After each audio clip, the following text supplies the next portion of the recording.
Learn English with simple yet effective English podcasts and practice with PDFs in each lesson. Hi, everyone.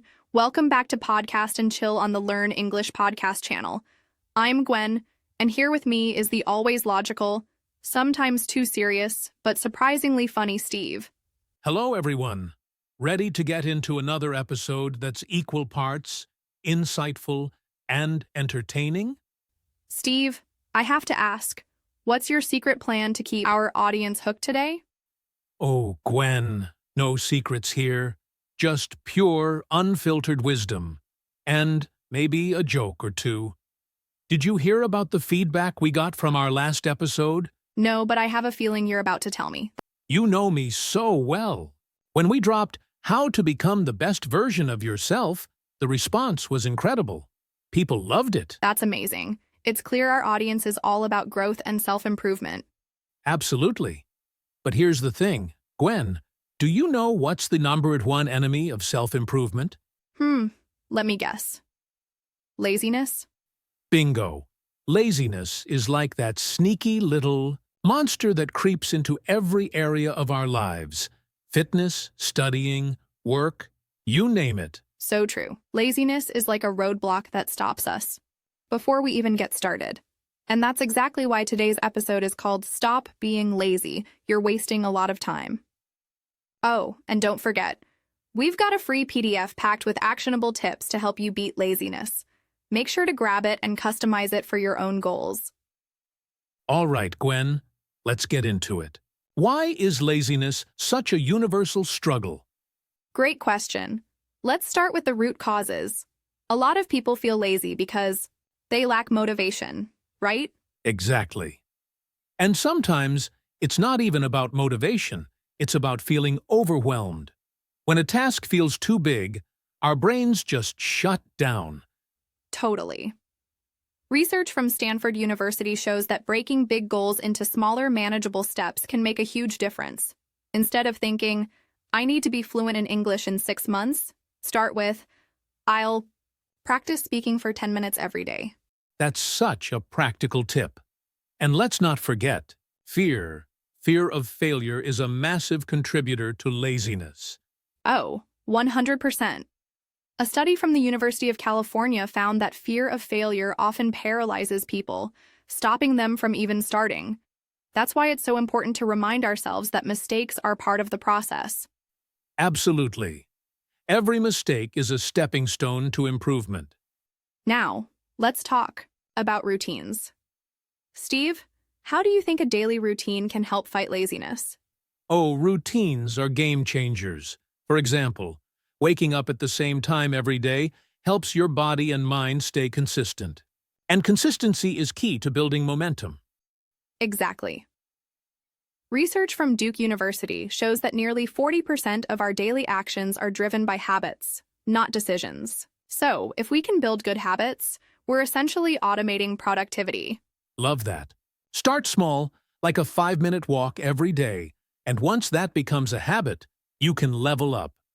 Momentum is everything. And speaking of momentum, let's talk about distractions. Oh, distractions are the ultimate productivity killers. Phones, social media, endless notifications, it's a constant battle. A study from Harvard found that, on average, people spend about 3 hours a day on their phones. Imagine what we could achieve if we redirected even half of that time. True, but breaking the EV phone habit isn't easy. Start small, like putting your phone in another room while you work or study. Out of sight, out of mind, right? Exactly. And finally, let's talk about mindset. Yes. A just start mentality can be a game changer. Sometimes waiting for motivation is a waste of time. Agreed. Action creates motivation, not the other way around. So, to recap, break big goals into small steps, build routines, eliminate distractions, and adopt a just start mindset. And don't forget to grab that free PDF to help you put these tips into action. All right, Steve, I think we've set the stage for an amazing discussion.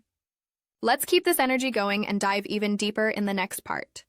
If you just take one small step, the rest often feels easier.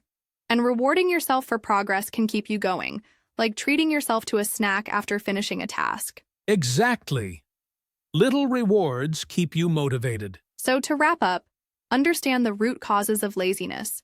Set small, clear goals, build good habits, eliminate distractions, and adopt a just start mindset. You've got this, listeners. All right, Gwen. Let's break down some key vocabulary we've talked about today. First, motivation. It means the reason or drive to do something. For example, I have the motivation to study. Second, overwhelmed. It describes a feeling of being unable to deal with too much. For instance, I feel overwhelmed by work. Third, schedule. This means a regular way of doing things, like I follow a morning schedule every day. Fourth, distractions. Things that take your attention away from what you're doing. An example is social. Media is a big distraction while studying. Finally, failure. It means not succeeding at something. For example, failure is part of learning. Now let's discuss 2 questions about today's topic. First question, what is one small habit you could start today to fight laziness? For me, I would say drinking more water regularly.